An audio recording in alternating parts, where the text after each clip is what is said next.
tapi kemunculan beliau mempamerkan satu gaya kepimpinan yang berlainan.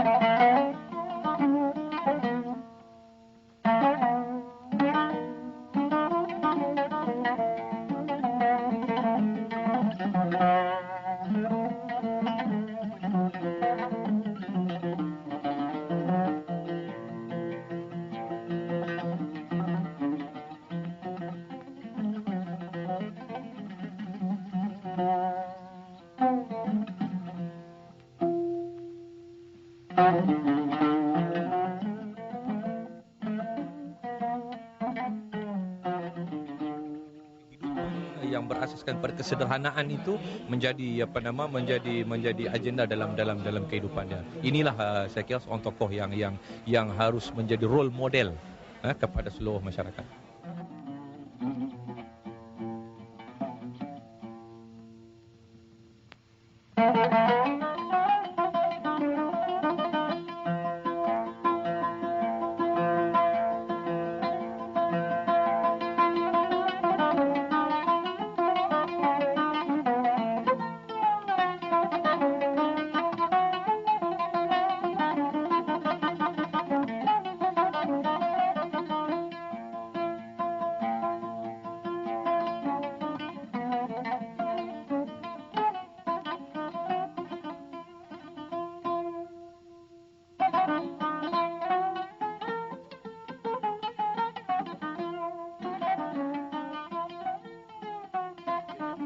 Dimulakan oleh diri pemimpin itu sendiri. Oleh kerana itu saya mengikut teladan yang ditunjukkan oleh beliau.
Pada tahun 1990, berkat juang, kegigihan dan kesabaran dan doa para pemimpin Parti PAS yang diterajui oleh Tuan Guru Datuk Haji Nik Abdul Aziz bin Haji Nik Mat, PAS atau Parti Islam Semalaya dan Angkatan Perpaduan Ummah telah berjaya membentuk sebuah kerajaan sendiri di Kelantan. Tuan Guru Datuk Nik Abdul Aziz bin Haji Nik Mat adalah merupakan seorang pemimpin Islam dan ulama yang paling terkenal dan dihormati oleh seluruh lapisan masyarakat di rantau ini. Kewibawaan Datuk Nik Abdul Aziz yang unik dan mesra rakyat telah menyebabkan nama beliau sering menjadi sebutan seluruh masyarakat di Malaysia. Kini, nama Tuan Guru tidak lagi dapat dipisahkan dalam catatan sejarah politik Malaysia di abad ke-20. Siapakah manusia di sebalik nama Tuan Guru Nik Abdul Aziz bin Haji Nik Mat yang sekarang ini menjadi pemimpin besar Parti PAS dan Menteri Besar Negeri Kelantan Darul Naim?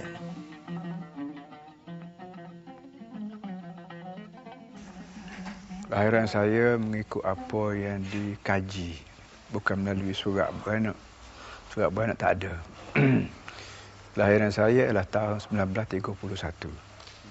Itu setelah saya sendiri dan kawan-kawan buat kajian mengenai dengan keadaan umur saya dan aktiviti saya, maka lahir sayanya tahun 31.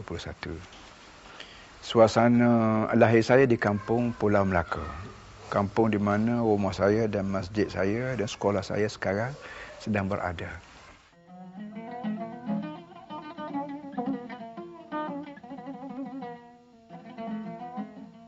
Tuan Guru Nik Aziz telah mendapat didikan awal dari ayah beliau, iaitu Tuan Haji Nikmat, yang merupakan seorang ulama terkenal di Kelantan pada tahun 1930-an hingga tahun 50-an. Sebagai seorang ulama, Tuan Haji Nikmat telah menitik beratkan pendidikan dan memastikan didikan pengetahuan agama didedahkan kepada anak-anak beliau. Usaha ini secara tidak langsung telah menjadikan Haji Nikmat sebagai guru pertama kepada anak-anak beliau sendiri. Seperti kanak-kanak lain juga, Nik Aziz menghabiskan waktu terluang bermain layang-layang dan pelbagai aktiviti menangkap ikan air tawar seperti menahan tauk dan mengayam. Selepas mencapai usia 6 tahun, iaitu pada tahun 1936, beliau mula mendapatkan didikan secara formal di Sekolah Kebangsaan Kedai Lalat. Guru besar sekolah tersebut ialah Cikgu Will.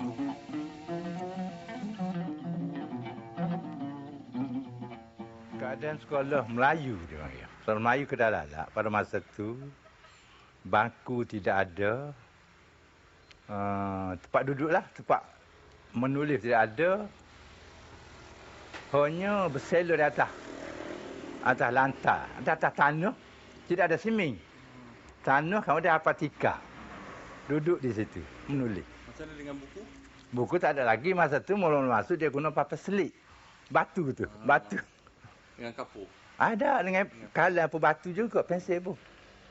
Dia panggil ada satu, sepanjang tu, dia panggil papan selik. Dia panggil. Papan batu pun panggil. Luh batu panggil. Macam mana dengan guru-gurunya pula ketika itu? Garang-garang ke? Guru pada masa tu berbezalah dengan gini. Garang lah. Beken katanya. Biasanya pada masa dia mengajar tu dia pergi hotel. Namun begitu, Tuan Guru hanya sempat mengikuti pendidikan sekolah formal selama 3 bulan sahaja untuk memenuhi syarat yang telah ditetapkan oleh kerajaan. Maka bermulalah pendidikan pondok yang lebih sesuai dengan jiwa dan naluri Tuan Guru. Sebenarnya untuk kita mudah mengambil kesimpulan bahawa jarak saya dengan Tuan Guru ini ialah 15 tahun kalau tak silap. Beliau lahir pada tahun 1931 dan saya mengikut catatan yang sebenarnya ialah tahun 1947. Jadi setakat yang saya ingat, saya memanglah rapat dengan Tuan Guru sejak daripada kecil lagi. Cuma saya bagikan di sini, saya hidup semasa kecil sebelum sekolah sampai tahun 52. Kemudian Tuan Guru ke luar negeri 52-62. Kemudian beliau balik daripada 62 hingga 67. Dan di masa itu saya telah berada di Sekolah Menengah Ma'had Muhammadi, Jalan Merbau. Ini semasa kecil lah kami. Cuma oleh kerana saya masa itu pun bergaul sebagai adik-beradik dengan abang, adik dengan abang.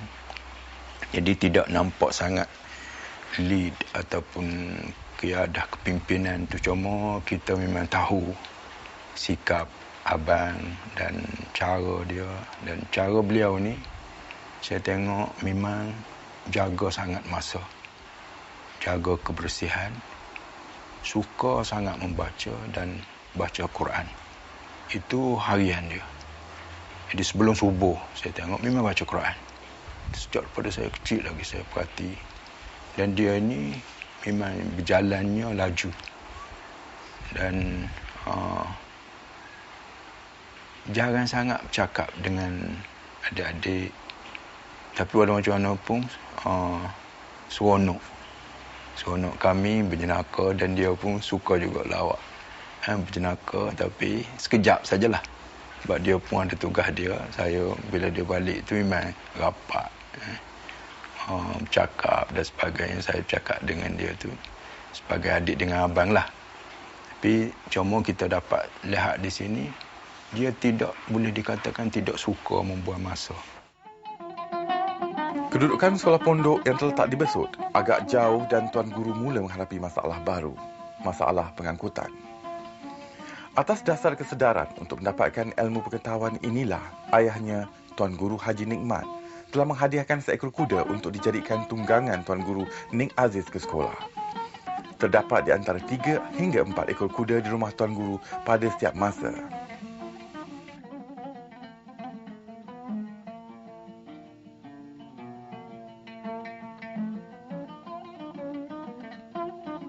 Orang tua saya ni ada kuda. Paling kurang 2, 3, 4. Itu orang tua saya. Jadi dengan sebab kuda ramai, adik-beradik saya pun ramai.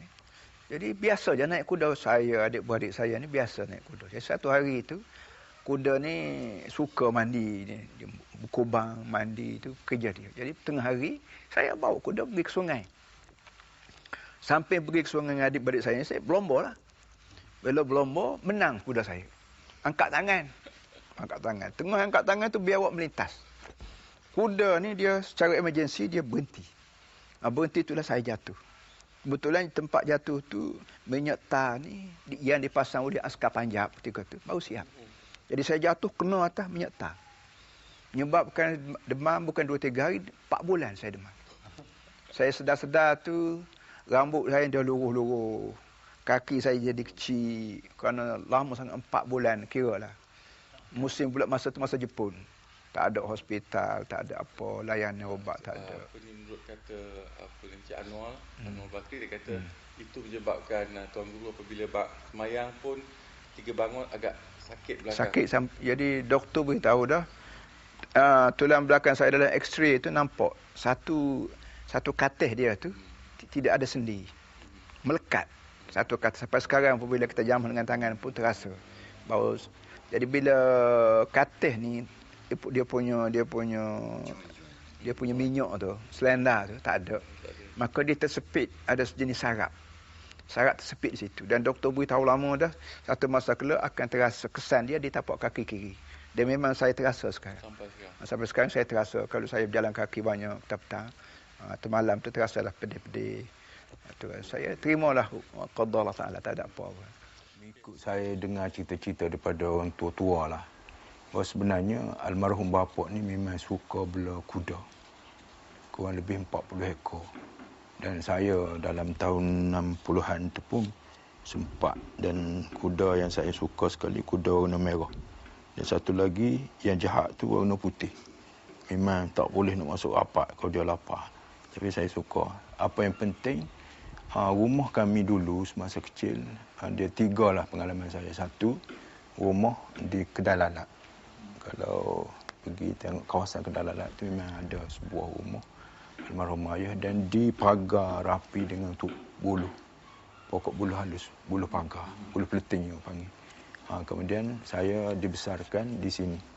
Kalau daripada Kedai Lalat ke Kota Baru ni, dalam kampung. Saya besarkan di situ. Yang saya cerita tadi di situlah, kira 100 meter daripada jalan jalan besar ni. Ada lagi jalan kampung, tapi di antara tu ada jalan asal.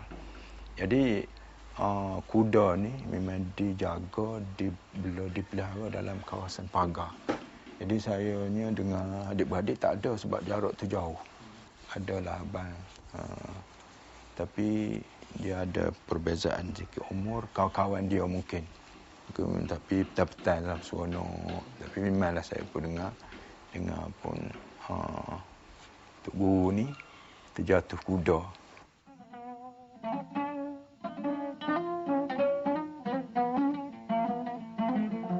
Saya buat kerja dengan orang tua saya, buat kebun.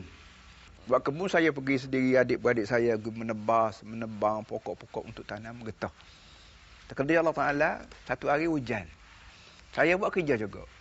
Hujan pun buat kerja juga. Tahu-tahu saya demam. Lebih kurang dalam 20 hari, 25 hari begitu, demam berat lah.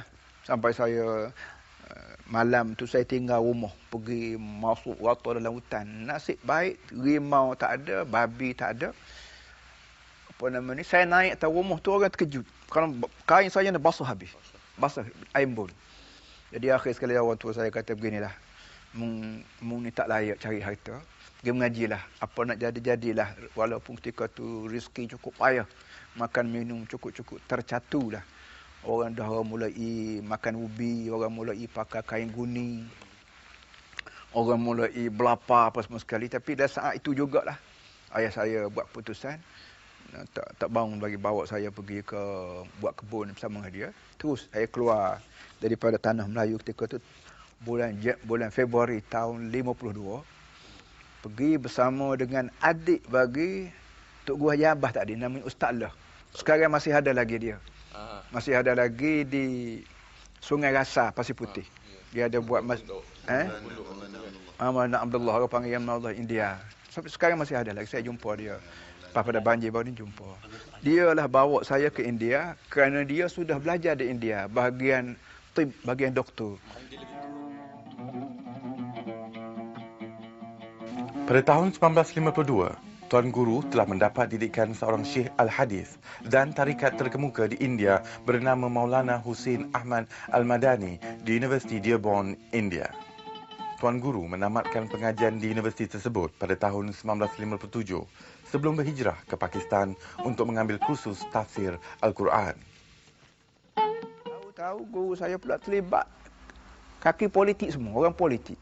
Guru hadis saya, guru tafsir, guru falsafah, guru mantik, guru semua ni orang yang asalnya terlibat dengan politik India, waktu di India.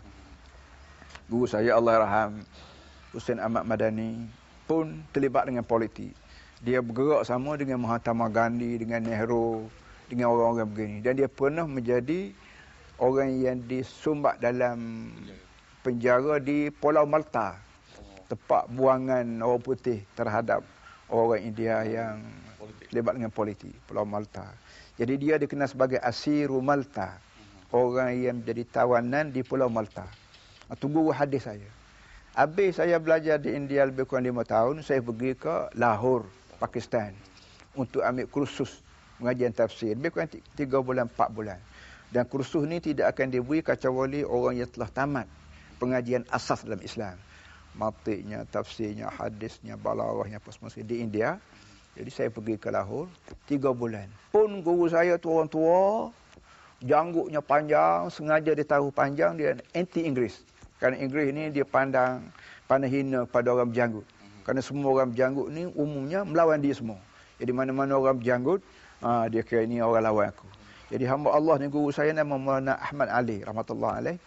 Dia ni tunjuk dia lawan sungguh-sungguh sampai janggut dia pun dia tak kerat. Dia duduk seller tu, janggut dia tu belakar di atas ribut dia. Nak lawan sangat aku nak lawan mu balik. Tu cara. Jadi saya pun dicuntit dengan semangat-semangat melawan. Sampai dia masih guru saya pun jenis tu juga. Dia ni orang politik juga. Berapa kali dijailkan oleh Raja Malik Farouk.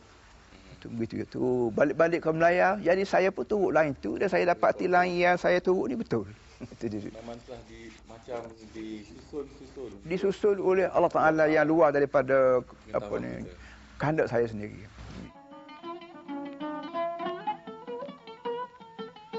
Pengabdian Tuan Guru kepada ilmu pengetahuan tidak berakhir di situ. Tuan Guru kemudian telah berhijrah ke Mesir pada tahun 1957 untuk meneruskan pengajian Kuliatul Lughatul Arabiyah.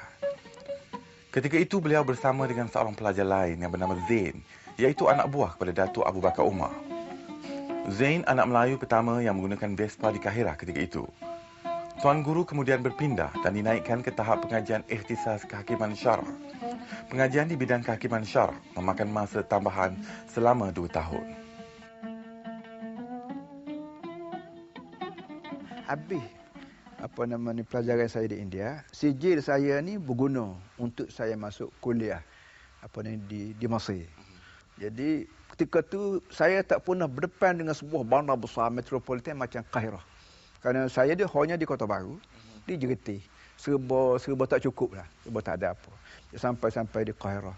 Saya terkejutlah tengok bandar yang begini besar, manusia begitu ramai, perangai manusia luar daripada jangkaan saya. Jangkaan saya bila sampai di Kahirah ni, orangnya baik-baik semua, orangnya bagus-bagus semualah. Tahu-tahu di sana saya tengok malaikat di sana memang lebih baik pada malaikat di sini. Syaitan di sana lebih jahat daripada syaitan tanah Melayu.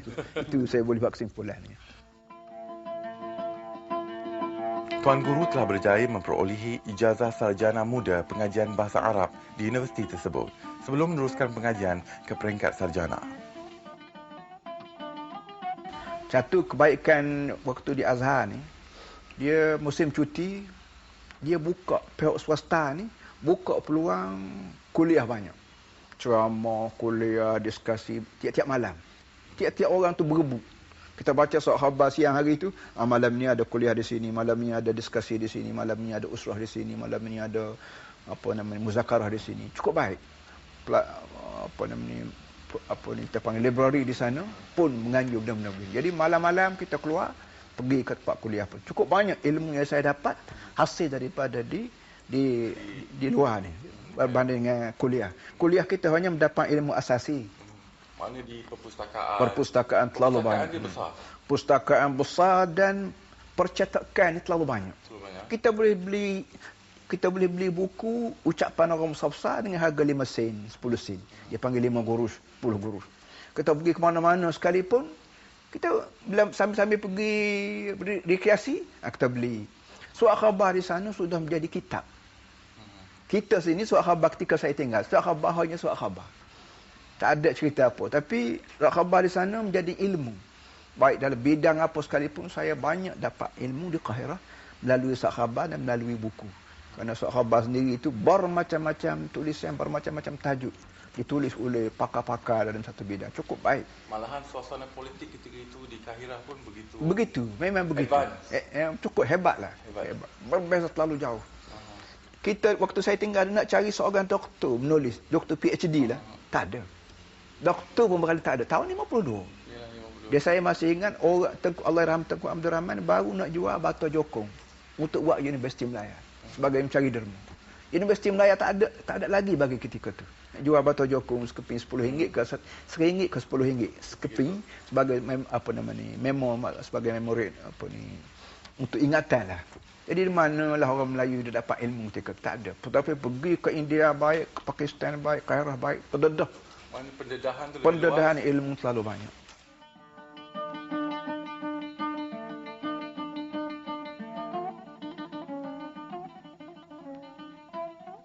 Ini cukup penting dalam mengasah bakat kepimpinan Tuan Guru dalam berhujah di arena politik setelah beliau kembali ke tanah air. Waktu saya di India, bila belajar ilmu fiqh, cara pengajaran pendedahan fiqh di sana jauh dengan fiqh di tanah kita sini. Kita sini belajar fiqh baca misalnya. Pendedahan cara mendatar. Tapi di sana bila ajar fiqh apa saja pun dia dedah 4 mazhab. Guru tu sendiri dedah, ini Syafi'inya begini, Hanafinya begini, dalilnya begini, dan kita terima Hanafi kerananya begini. Jadi otak kita berkembang. Pergi ke Kahirah, tambah lagi pula. Pendedahan fiqh Islam berbanding dengan law Eropah pula. Dia daripada zaman Yunan sampai ke Greek tua sampai ke apa semua sekali, dan berbanding dengan antara fiqh Islam dengan law Perancis apa semua sekali. Tu didedah lagi dalam kelas sendiri. Kita boleh berbincang dan kita boleh bahas dan buat perbandingan. Maka kerana apa lebih baik Islam dari segi akidahnya, dari segi muamalatnya, dari segi jenayahnya, itu dia dedah. Banding dengan undang-undang yang diguna di Kahirah ketika itu di mazhab undang Perancis, banding dengan fiqh Islam, maka sini kelemahan Perancisnya begini. Setelah berjaya memperolehi ijazah sarjana dalam bidang perundangan Islam di Universiti Al-Azhar, Tuan Guru pulang ke Malaysia pada bulan Februari tahun 1962 setelah 10 tahun menuntut ilmu di luar negeri. Bila saya habis kuliah luar saya ambil 2 tahun. Kemudian saya dipindah pergi kepada takhasus al-qadha' syar'i, kehakiman bahagian ikhtisas kehakiman syara'. Saya sambung lagi diploma bagi mengajar. Kerana otak saya ketika tu tak ada dah benda lain-lain pada diploma je. Kalau boleh diploma ni habislah. Macam orang dari zaman dulu kalau boleh pergi Kirby College ke, habislah, boleh balik pakai basikal sport tu, habislah. Cukuplah tu. Jadi saya dah masuk diploma, buat siap-siap untuk buat jadual nak pergi mengajar di sekolah-sekolah dia. Sekolah-sekolah budak-budak Mesir lah, nak pergi mengajar budak-budak Mesir, latihan mengajar.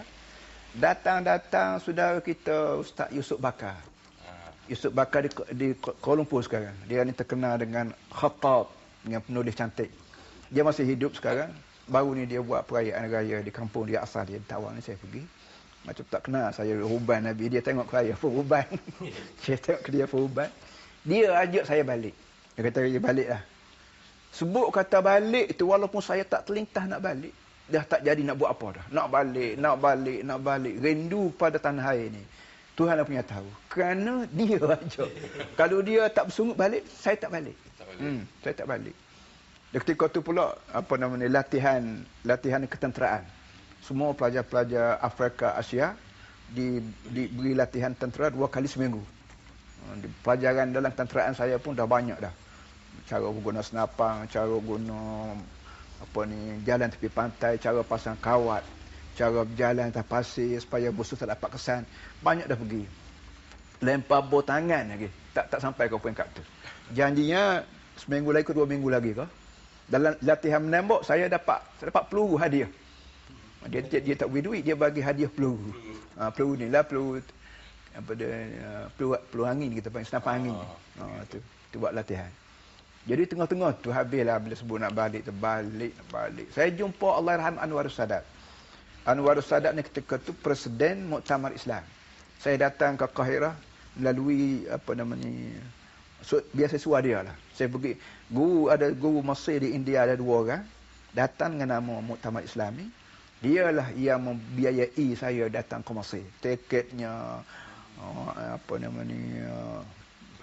tempat tinggal, makan, semua sekali belanja Muktamar Islam ni.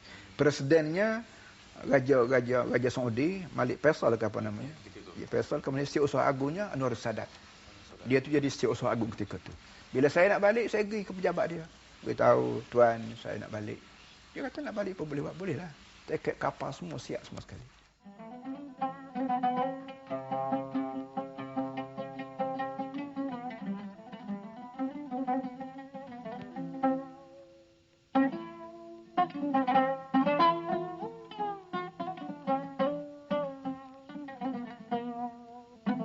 Pada tahun 1962, Tuan Guru telah pulang semula ke kampung halaman. Beliau pulang bersama dengan Ustaz Yusuf Bakar, seorang bekas mensyarah di Kolej Islam Kelang yang amat mahir di bidang seni khat dan seni foto. Dia begini ceritanya. Rumah saya sekarang daripada Kota Baru nak pergi rumah saya ni, dulunya ferry. Tak ada jambatan macam sekarang, ferry. Waktu saya naik atas ferry tu, tak ada siapa dia kenal saya. Kerana saya pakai kot pantalon, kemeja, bersongkok. Yang waktu saya pergi dulu, 10 tahun dulu, saya pakai sarung, baju Melayu, songkok, pia. Bila saya balik, tak ada orang kenal saya. Kacau wali, satu orang nengok tulisan atas beg saya. Beg tu nama Ni Aziz bin Nimat Pelan Belaka. Kata dia, ni siapa dia? Barulah orang riuh kata Ni Aziz dah balik dah, Aziz balik dah. Balik-balik, rumah saya, bukan rumah sekarang, rumah saya ada orang tua. Itu baru mulailah orang kenal saya. Tu dia. Balik-balik tu, ketika tu orang balik Azhar ni tak ramai. Berebut antara PAS dengan UMNO. Maka utusan daripada UMNO datang jumpa saya. Nak beri motorkar kepada saya, nak beri driver pada saya, nak suruh kerjanya guru kelas dewasa. Saya jawabnya boleh. Saya akan jadi guru dewasa. Syaratnya kena turut saya. Kandak saya. Kandak sayanya ialah saya mengajar mengikut apa yang saya belajar. Bukan saya mengajar mengikut apa yang bos mahu. Itu jadi. Kalau nak macam tu, boleh. Ketika tu dengan sebab guru orang lepas saya Azhar pun tak ada. Dan kalau boleh seorang Azhar dapat pada mana-mana parti tu naik image dia. Maka bila saya terima tu, saya jadi guru Azhar. Saya jadi guru. Tapi ketika tu janji motorkar tak ada motorkar, janji driver pun tak ada driver. Yang adanya beri pada saya sebuah motosikal rasanya. Motosikal second hand. Saya pun motosikal tak ada dah sekarang. Macam Pesbar. Dulu dia panggil ISO. ISO ke apa? Ada satu masa dulu. Dia bentuk macam Pesbar juga. Berapa kali rebah. Tubuh saya kecil. Hamba Allah tu berat. Pada peringkat awal kepulangan Tuan Guru, penuh kejanggalan. kerana suasana kampung yang jauh ketinggalan berbanding dengan bandar Kahirah yang serba lengkap dengan kemudahan moden. Tugas pertama Tuan Guru apabila pulang adalah menjadi tenaga pengajar Sekolah Agama Tarbiyah Mardiah di Pancur. Di samping menjadi tenaga pengajar di Sekolah Agama Tarbiyah Mardiah, Tuan Guru dengan daya usaha sendiri memungut derma dan berusaha bagi menyiapkan sebuah madrasah di Pancur. Dengan sikap kegigihan yang tidak mengenal penat, Tuan Guru telah dihadiahkan oleh Allahyarham Pak Niklah dengan sebuah basikal Railik Sport. Kemudian Tuan Guru mengajar pula di Sekolah Agama Darul Anwar milik ayahnya iaitu Tuan Haji Nikmat. Setelah setahun, Tuan Guru telah mendapat tawaran untuk berkhidmat sebagai guru sekolah dewasa atau kemas. Tak apalah. Saya mengajarlah 3 kali seminggu. Orang lain tiap-tiap malam, guru-guru dewasa yang serupa dengan saya ni, tiap-tiap malam, tapi saya syaratnya 3 kali seminggu. Dan saya nak cakap apa pun jangan ganggu. Kalau nak soal, boleh. Tapi nak sekat, tak boleh. Jadi saya mengajarnya, memberi semangat kepada orang, belajar, orang panggil mahwul umian, apa? Kelas buta kelas dewasa. Saya minta semua orang belajar. Saya sebut cerita zaman Nabi dulu, waktu berlaku tawanan perang Badar. Ada orang ada duit, dia tebuh duit dia dengan duit. Orang tak ada duit, kalau dia pandai mengajar, dia boleh ajar 10 orang Madinah, budak-budak Madinah mengajar ilmu sampai dia bebaskan. Saya bawa cerita-cerita tu. Saya kata sekolah kelas dewasa ni satu benda baik bagi kita orang Melayu yang buta huruf. Semua orang belajar, saya syarah itu saya rasa. Dalam usianya yang ke-31 tahun, beliau telah mengakhiri zaman bujang untuk berkahwin dengan Tuan Sabariah binti Tuan Ishak yang berusia 14 tahun ketika itu.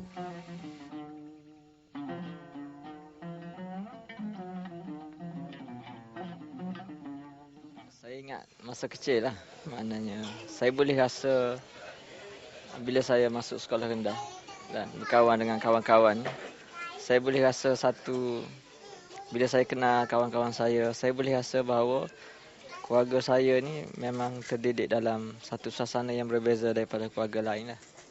Maknanya saya tengok kawan-kawan saya, tumpuan mereka terhadap agama kurang, sedangkan kami boleh rasa adik-beradik bahawa kehidupan kami ni terarah kepada persoalan agama lah. Sejak dari kecil lagi, semasa sekolah kebangsaan, hanya keluarga saya saja yang pakai seluar panjang sekolah kebangsaan. Di sekolah kebangsaan. Dulu orang pakai seluar pendek kan. Masa tu semua pakai seluar pendek. Jadi semua orang kenal lah, kalau pakai seluar panjang tu memang anak tok guru. Itu dari sudut makna penekanan dalam agama yang saya rasa sejak kecil lagi dididik, daripada tidur malam sampailah bangun pagi. Maknanya yang kita ingat ialah sembahyang 5 waktu. Itu wajib. Subuh kami dia gerak kami pada belum subuh dan wajib pergi sembahyang subuh berjamaah. Begitu juga dengan sembahyang 5 waktu yang lain lah. Dan ayah saya memang masa tu dia sibuk sampai sekarang. Maknanya penekanan dia dalam persoalan agama ni, abang yang ambil alih, abang sulung, kakak-kakak ni, kalau tengok adik-adik tak sembahyang, dia lah yang denda, hukum dan sebagainya. Itu suasana keluarga lah. Pada tahun 1962, Tuan Guru telah meletakkan jawatan sebagai penyelia dan bertugas di Sekolah Menengah Ma'had Muhammadi di Kota Baru.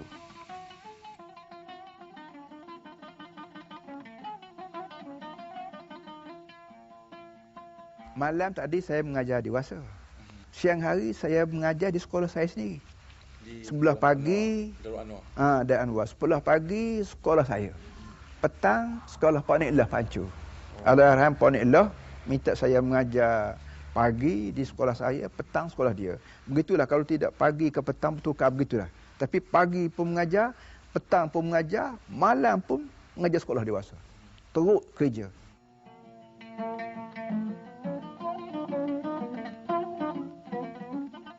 Bila saya diberi tawaran untuk mengajar di Ma'had Muhammadi, saya terpaksa lepas jawatan mengajar malam. Saya lepaslah, tak tahan, teruk sangat. Jadi ketika tu kuliah saya ni berterusan. Di Masjid Muhammadi pun saya diminta beri, kalau ada ceramah-ceramah maulud, ceramah mi'raj pun saya lah dijemput. Akhir sekalinya berlaku aksiden. wakil Parlimen Kelantan Hilir. Kelantan Hilir. Dulu sekarang Kuala Lumpur. Ketika tu Allahyarham Haji Mat Prai orang panggil. Tahun 67. Presiden mati, bila memilih calon siapa dia, dipilih saya. Ketika tu saya tidak jadi ahli PAS lagi. Ini pilihan raya kecil? Pilihan raya kecil. Pilihan raya kecil tahun 67. Orang yang menjemput saya pergi jumpa Presiden PAS Datuk Asri ketika tu ialah Puan Nik Lah. Allah yang Puan Nik Lah pergi, saya duduk tengah mengajar. Saya masih ingat lagi, saya duduk tengah mengajar dalam kelas. Dia masuk di bilik saya, dia beri salam, dia kata Datuk Asri panggil ustaz pergi. Ketika tu orang panggil ustaz saya. Saya kata pasal apa? Dia kata pergi sudahlah. Saya pun tinggal kelas, pergi jumpa dia, masuk dalam bilik mesyuarat Jabatan Kuasa Agung. Ketika itunya si Usaha Agungnya Abdullah Zawawi. Zawawi Pak Yusuf Rawa pun ada. Tapi dia tidak pegang jawatan macam tu, pegang apa jawatan apa saya pun tengok. Tapi si Usaha Agungnya Abdullah Zawawi. Itu dia. Jadi Datuk Asri beri maklumat bahawa Tok Guru, bahawa ustaz dipilih menjadi calon parlimen di kawasan Kelantan Hilir ganti Allahyarham. Siapa dia tu? Mat Prai. Saya kata saya tak ada kesiapan ni. Dia kata apa? Masalah nak bayar gaji sebulan kerana berhenti mengejut ini, dia bagi. Maka dia beri duit 500 ke 600. Gaji ketika tu cukup besar lah. 500 ni besar lah. Cukup besar. Saya bertuah jumpa Tengku Sri Utama. Kakak bagi Tengku Ghazali sekarang. Dia ketika tu menjadi yang di-Pertua Majlis Agama Islam. Tengku Sri Utama. Abdul Aziz. Masuk-masuk tu dia senyum. Dia tahu dah rupanya. Dia kata, Tok Guru nak letak jabatan? Ya, kata Tok Guru boleh buat. Adalah. Saya bayar duit dan lebih RM3. Hak lebih RM3 saya beri balik kepada Datuk Asri pula. Tuan Guru telah dicadangkan untuk bertanding dalam pilihan raya Parlimen kawasan Pengkalan Cepa pada tahun 1967 melawan Tengku Nur Aisyah dari calon perikatan.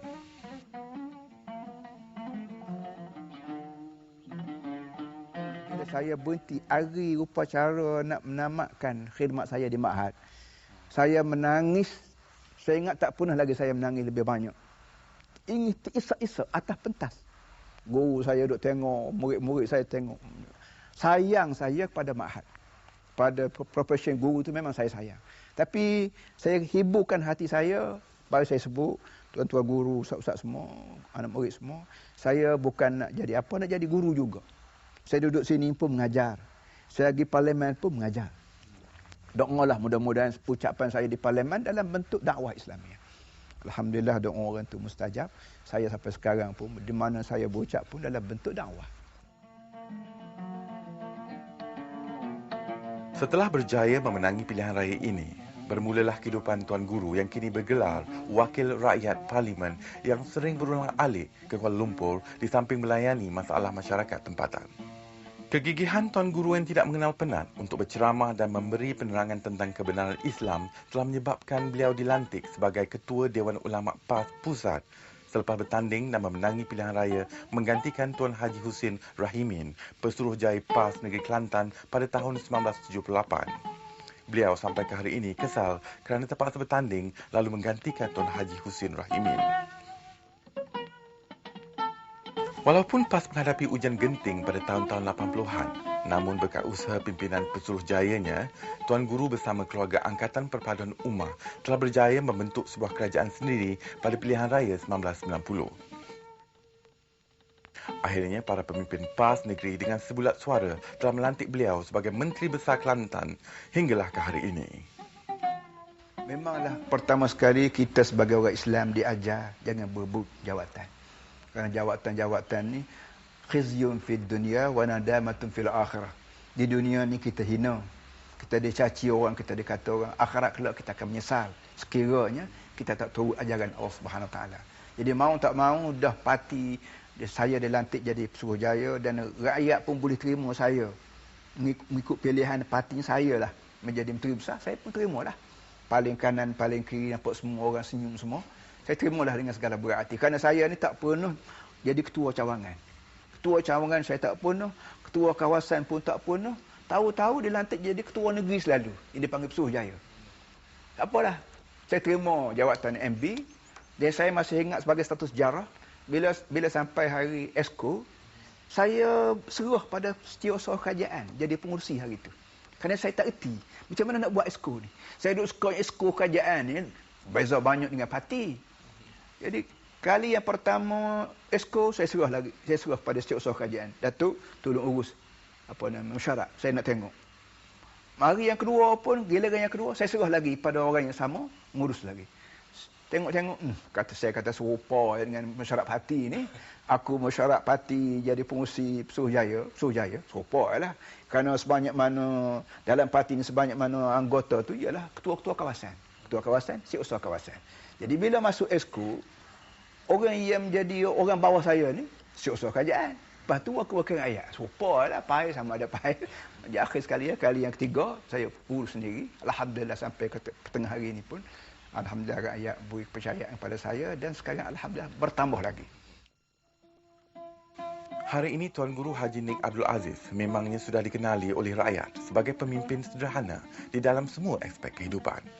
Sebagai Menteri Besar Kelantan, Tuan Guru telah membuat perubahan drastik. Ia adalah merupakan satu reformasi pentadbiran selaras dengan kehendak beliau untuk menegakkan Islam sebagai asas pentadbiran Kerajaan Negeri Kelantan. Dan saya melihat beliau seorang yang mempunyai ilmu yang luas, bukan saja dalam bidang agama, bahkan dapat menterjemahkan ilmu Islam itu kepada masalah-masalah semasa, termasuk masalah politik. Oleh kerana itu beliau melibatkan diri secara langsung dalam Parti Islam Zaman Malaysia PAS, merupakan satu penterjemahan yang tepat dengan apa yang dipelajari, iaitulah Islam itu tidak cukup dengan sekadar untuk diri masing-masing. Ianya perlu dipanjangkan sehingga didaulatkan dalam sebuah negara yang dilaksanakan hukum-hukum Islam. Maknanya saya sepanjang bersama dengan Yang Amat Berhormat Tuan Guru selaku Menteri Besar Kelantan, saya cuba membuat penilaian lah. Dan kita tengok, kita pun pernah berbincang kawan-kawan kita, sahabat-sahabat kita. Memang kita tengok wawasan Tok Guru, kalau kita tengok kepada tubuh badan Tok Guru tu macam kata warak ataupun Tok Guru pondok. Tapi sebenarnya Tok Guru punya wawasan yang begitu tinggi untuk menjatuh padukan umat Melayu, umat Islam, bukan umat Melayu. Umat Islam ini bukan satu perkara baru. Dari dulu lagi dia sebut. Dia atas dasar wa'tasimu bihablillah. Bihablillahi jami'ah. Artinya kita berpegang teguh pada tali Allah. Apa bangsa pun boleh kita satukan. Saya buat satu contoh. Dia memerintah di Negeri Kelantan sebagai Menteri Besar. Bagaimana kita banding waktu UMNO memerintah dulu, UMNO tak pernah melantik orang-orang bukan Islam sebagai penghulu. Hari ini pun tidak ada satu negeri di Malaysia ini melantik orang-orang bukan Islam sebagai penghulu. Tapi Negeri Kelantan semua ada. Bangsa-bangsa lain sebagai penghulu. Ini menunjukkan bahawa ciri-ciri boleh menyatu padukan semua bangsa di bawah satu dasar. Satu dasar yang dinamakan membangun bersama Islam. Tok Guru Nik Aziz ini kita lihat dari sudut kezuhudan beliau bila beliau bercakap soal soal penyalahgunaan kuasa, soal pengumpulan kekayaan secara tidak sah. Dia menentang semua itu dan dia terjemahkan dalam kehidupan dia. Bagaimana dia mengutamakan hak dan kepentingan rakyat. Dia memotong bayaran allowance yang dia perolehi, dia pulangkan kepada tabung untuk rakyat. Dia tidak mengambil wang peruntukan untuk jamuan hari raya, sebaliknya dia pulangkan kepada tabung kerajaan negeri. Dan itu menunjukkan bahawa apa yang dia cakap, penentangan terhadap penyalahgunaan kuasa, rasuah dan sebagainya, dia amalkan dalam diri dia. Menteri Besar Negeri Kelantan mempamerkan iaitu orang yang berkuasa mesti orang yang paling berakhlak mulia, hidup serba sederhana. Jadi lambang kepimpinan itu ialah lambang melahirkan satu cara hidup baru sebagai seorang pemimpin politik ataupun apa yang dikatakan mencipta satu tamadun baru dalam keadaan manusia kelang kabut dan menjadikan benda sebagai buruan dan Tuhan mereka. Ketukuhan Yang Amat Berhormat Tuan Guru Datuk Ni Abdul Aziz bin Mohamad selaku Menteri Besar Negeri Kelantan Darul Naim, satu-satunya tokoh yang agak sukar kita cari di abad baru ini. Pada pandangan saya, ketokohan beliau dalam politik agak menonjol dan semacam satu berlakunya anjakan paradigma pemikiran politik negara pada masa akan datang. Jadi ketokohan beliau sebagai pemimpin dalam gerakan Islam, pemimpin dalam badan politik Islam dan pemimpin bagi sebuah kerajaan yang cuba melaksanakan prinsip-prinsip Islam semaksimal mungkin atau semampu mungkin, suatu kejutan pada masyarakat zaman moden ini. Atas amalan inilah menyebabkan nama Tuan Guru Nik Aziz sentiasa meniti dari bibir ke bibir rakyat yang sentiasa menyayangi beliau sebagai pemimpin berjiwa rakyat.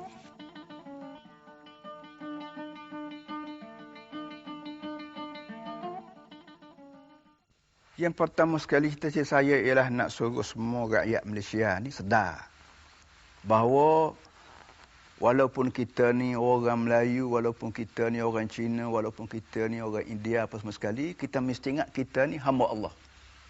Tak usah fikir kita ni orang Kelantan ke, orang Johor ke, orang Kuala Lumpur, jangan fikir. Nombor satu kena fikirnya kita ni hamba bagi Allah. Sama ada Kelantan, sama ada Terengganu, sama ada Perak, tapi kita ni hamba bagi Allah. Yang keduanya bangsa.